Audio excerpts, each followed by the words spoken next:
believe Dr. Oz. I mean, he's a doctor. He does a lot of research. This is a quote from Dr. Oz. Every hour a day you spend sitting increases your risk of death by 11%. I'm dead. Yeah, that's what Wally said. I showed it to him. He was like, what? That means if I work a 10-hour day, I'm dead? I think, well, no, if you look at over the course of your lifetime, if you're averaging those long periods of sitting, you're really impacting your health. Come on in. Come on in. So what else is happening, right? I already mentioned that your muscles aren't firing, your metabolism is slowed because everything's stacked, nothing has to work.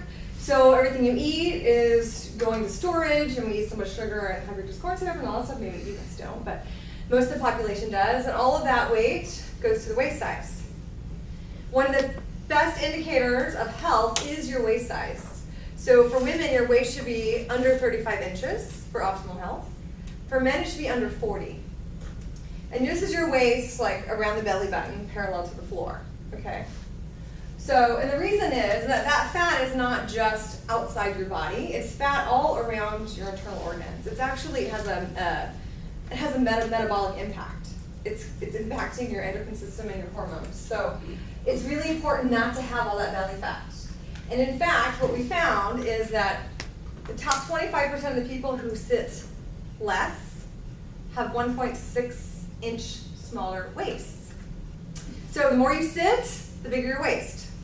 The bigger your waist, the greater your risk for all the diseases related to belly fat. So it's the diabetes, heart disease, metabolic syndrome, inflammation, right?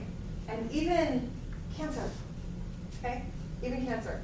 So what we're looking at is higher levels of our bad cholesterol, lower levels of the good cholesterol, and higher levels of C-reactive protein, which is a marker of inflammation. Your doctor can test that for you. So being sedentary increases all those things.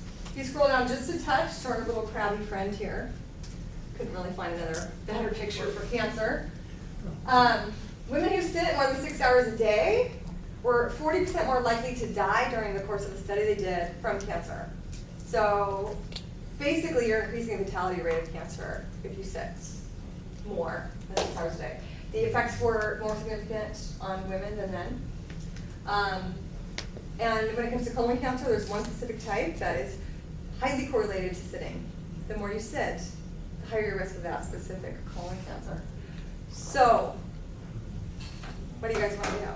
Be more specific. How is that on the colon cancer by sitting? What is that? How does Well, that it, like, you know, I don't know exactly the biochemistry behind that specific study.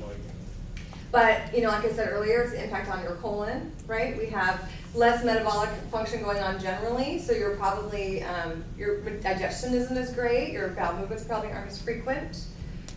Plus there's just that pressure impact. But that also negates all the other factors that could be associated with that, in that people that sit more might have worse diets, worse exercise regimens. Exactly. These are correlations. So, yeah, this is not. It's just a. Don't say Yeah. I'm not saying direct cause Right. and effect. So I Okay. think that's what you're. I have at the end of this document, I will email copies to you. Yeah. I have the articles that I cited here from CNN and New York Times and Dr. Oz and some other places. So, you know, it's been a while since I put my biochemistry hat on. It's been since 1995, probably 97, maybe, to actually really get into the minutia of all of this. But a lot of these studies were actually cited in the American Chemical Society, which I used to be a member back in those days. So, so suffice it to say, there's a correlation. There's a relationship between sitting and illness. Okay. So, good news. Good news. Small changes make a big difference. The important thing to understand too, which maybe I didn't call out really clearly here, is that exercising an hour a day at the gym is not enough to counter effect 12 hours of sitting. So you need to figure out how to get movement throughout your day. So if you're already a runner, if you're already an active person with a gym routine, or you know, frequent yoga practice, or a bike rider, whatever, so great. But if you sit hours at a time, that activity, that exercise outside of work is not enough to negate the act of sitting, okay? So the important thing is to get moving throughout your day. So small changes make a big difference. like standing up instead of sitting. You can burn 50% more calories standing than sitting, right? Sitting is basically like lying down, but letting your brain function. Standing, well, I'm now fighting gravity, right? I have to engage my thighs, I have to engage my core, my muscles have to work because my butt is not taking all the work. Just having my butt off the seat, fighting gravity means metabolic activity, right? Things are working, calories burning. Even better than that, pace. Walk, pace, stand up, pace. Pacing will increase that calorie burn 50% more, okay? So even if you pace 3 feet, make a tread, a hole in the carpet behind your desk maybe one day, makes a big difference. Okay, even fidgeting. You guys some of you might have kids that are like constantly, I know my stepson is like a drummer, and he's always like, his legs are moving, he's 15, and I'm like, oh, that's gonna keep him healthy in the long run. I'm a fidgeter too. Cross the legs, uncross the legs, grab some water, take a twist, take a twist. I cannot sit still in a chair, and nor should you. Fidgeting counts. Dr. Osmond, a quote from him, moving 10 minutes a day is significant enough to decrease your weight 10 pounds a year. Also to decrease your waist size. Great study too that I thought was so interesting is that we think about the calories we burn when we're exercising, but we don't always associate the impact after the movement. And this study showed that even after moving for 10 minutes, there were sustained levels of fat burning going on hours beyond that session. The more fit you are, the more impactful it is. But even for those of us that didn't have a regular exercise routine, that aren't super fit, that 10 minutes of movement, and we're talking like walking, jogging, riding a bike, that 10 minutes of movement increased fat burning for the rest of the day. So key thing to decreasing your waist size, decreasing your health risks, okay? Make sense? You guys want to learn more? Yeah, John, are you wishing for the stand-up car now? Yeah, especially when I stand up 2.5 hours a day driving this way and sometimes 3 going home.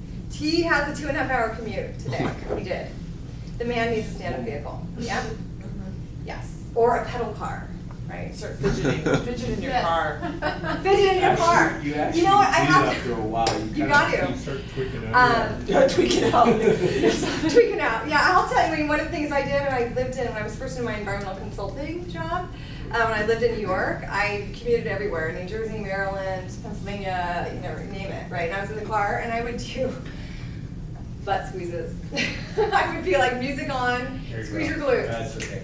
Dance in the car, squeeze your glutes, squeeze your glutes, open your knees, close your knees, open your knees, close your knees. I really wasn't thinking about what you guys could do in your car, but when John told me his story this morning, I thought I would share.